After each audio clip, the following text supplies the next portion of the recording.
तो महाराष्ट्र में शिवसेना की लड़ाई इस वक्त कोर्ट में है और कोर्ट में लगातार इस मामले को सुना जा रहा है। तमाम दलीलें रखी जा रही हैं और आपको अपडेट भी हम लगातार दे रहे हैं कि सुप्रीम कोर्ट ने शिंदे गुट से कहा है कि अपनी मुख्य दलीलें आप बनाकर दीजिए।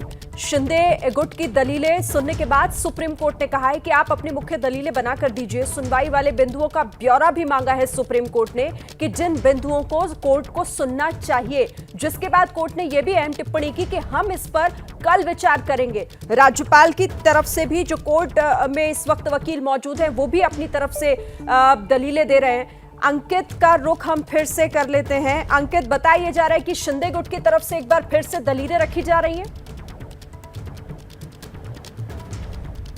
जी बिल्कुल, शिंदे गुट की तरफ से अब तीसरे वकील हैं ये महेश जेठमलानी, वरिष्ठ वकील हैं, वो भी अपनी दलीलें रख रहे हैं। उनका ये कहना है कि दूसरा पक्ष ये दलीलें दे रहा है कि विधायकों को अयोग्य माना जाना चाहिए क्योंकि उन्होंने पार्टी विरोधी गतिविधि में शामिल हुए हैं। लेकिन सच ये है, यानी कि वो कोर्ट को बताने की कोशिश कर रहे हैं कि इन विधायकों को किसी ने अयोग्य करार नहीं दिया है और उसकी नौबत इस वजह से भी नहीं आई क्योंकि इन लोगों ने कोई पार्टी विरोधी गतिविधि नहीं की है। ये लोग तो पार्टी का हिस्सा हैं, सिर्फ अपने नेता के फैसले पर आवाज उठाई है, जो कि कानूनन गलत नहीं है। संविधान में इसका अधिकार मिला हुआ है कि वो अपने नेता के फैसले पर सवाल उठा सकते हैं, यही इन लोगों ने किया। इतना ही नहीं, महेश जेठमलानी ने तो एक पॉइंट और जोड़ दिया है। उन्होंने कहा कि यहां पर तो फ्लोर टेस्ट की भी नौबत नहीं आई, जैसा कि राज्यपाल ने कहा था ना भगत सिंह कोश्यारी ने कि आप जाकर के फ्लोर टेस्ट करवाइए, उसकी भी नौबत नहीं आई क्योंकि मुख्यमंत्री, जो तत्कालीन मुख्यमंत्री थे उद्धव ठाकरे, उन्होंने फ्लोर टेस्ट से पहले ही इस्तीफा दे दिया था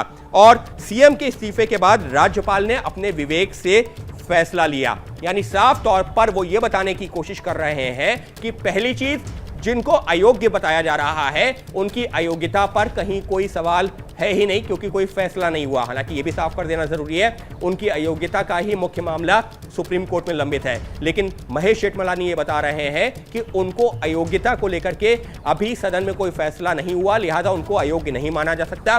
वो ये भी बता रहे हैं कि अयोग्यता को लेकर के जो टिप्पणियां की जा रही हैं, दलीलें दी जा रही हैं, ये कहते हुए कि इन लोगों ने पार्टी विरोधी गतिविधि में शामिल रहे, तो पार्टी विरोधी गतिविधि में शामिल नहीं रहे हैं क्योंकि तो पार्टी का ही हिस्सा है। इन्होंने हाँ अपने नेता के एक फैसले पर सवाल उठाए हैं जो पार्टी विरोधी नहीं माना जा सकता। और अब वो ये भी बता रहे हैं कि जब मुख्यमंत्री, तत्कालीन मुख्यमंत्री उद्धव ठाकरे ने खुद इस्तीफा दे दिया तो उसके बाद राज्यपाल ने संवैधानिक स्थितियों को देखते हुए, जो स्थितियां थी, तत्कालीन स्थितियां थी, उनको देखते हुए फ्लोर टेस्ट करवाने का आदेश दिया और वो उस परिप्रेक्ष्य में बिल्कुल सही था, तो कहीं से सवाल उठता ही नहीं है। तो कुल मिलाकर के जो शिंदे गुट की तरफ से अब तक 3 वकील आए हैं, हरीश साल्वे, नीरज किशन कौल और तीसरे वकील महेश जेठमलानी, वो बार बार कोर्ट को यही बता रहे हैं कि तमाम विधायकों की अयोग्यता की जो बात लगातार की जा रही है ना, वो अयोग्य है ही नहीं, वो तो दलील ही पूरी तरीके से निरर्थक है, निराधार है, क्योंकि वो अयोग्य तो तब होंगे जब अपनी पार्टी विरोधी किसी गतिविधि में शामिल होंगे। लेकिन यहां तो कोई पार्टी विरोधी गतिविधि है ही नहीं, वो तो उसी पार्टी का हिस्सा है। उसी पार्टी में 2/3 से अधिक विधायकों ने अपने जो नेता हैं उद्धव ठाकरे, उनके एक फैसले का विरोध किया जो किसी भी तमाम लोकतांत्रिक पार्टियों में होता है। तो ऐसे में उनको अयोग्य कैसे करार दिया जा सकता है? यानी कुल मिलाकर के ये विधायक अयोग्य नहीं है।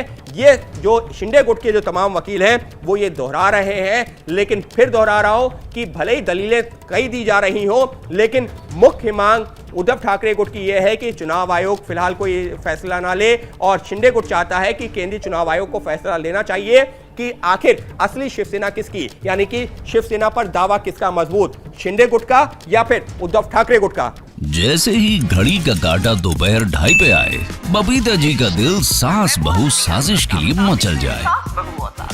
और ये है इनकी बहू, पूरे दिन ऑफिस की टेंशन हो जाए गॉन जब ये करें अपना फेवरेट शो फ्री टाइम पे ऑन।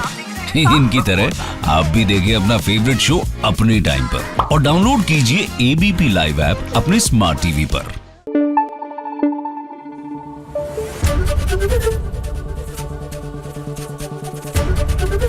एबीपी न्यूज आपको रखे आगे।